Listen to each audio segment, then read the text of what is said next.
Templating using Quip is much the same as it was before, with the added benefit that you will now be able to see the live availability as well as the supplier costs when using a template.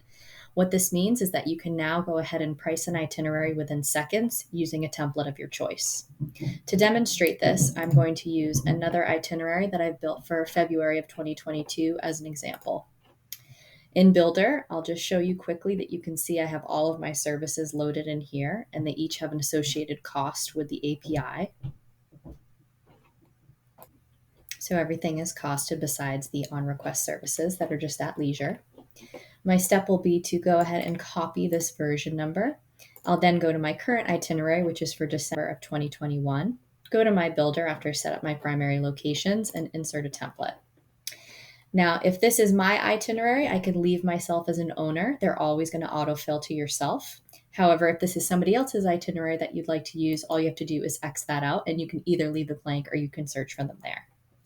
I'll then paste my itinerary number down here in the version number box. Please don't paste it up here in the booking number box. You can also search by itinerary name as well as that, if that's easier for you.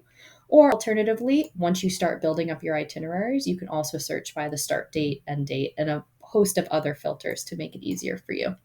But with this in mind, we do have a specific itinerary. So I'm going to go ahead and hit search and it pops up immediately. I'll go ahead and select that and hit insert. As you can see, that's pulled through with some pricing. So now I'm going to go ahead and hit save. Now that that's saved, I want you to pay attention to some yellow lines here as well as some orange triangles that we have. So most importantly, let's come to the sell price column first. As you can see, we have an orange triangle with an exclamation point next to this price. So if I select this warning, it will tell us that this previously selected rate is not available, and that instead they've gone ahead and loaded the cheapest rate. What they want us to go in and double check and make sure that that's okay, and that's what we want. So whenever we get this and we read this error, all that we're going to do is actually go into the API to make sure that we select the actual room that we want.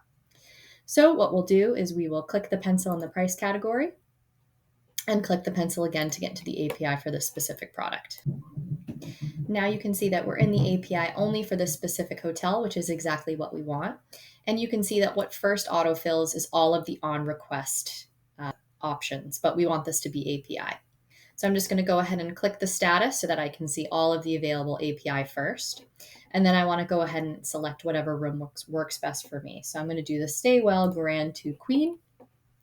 It's selected. I can see it up here in my basket. So I'm going to go ahead and update itinerary.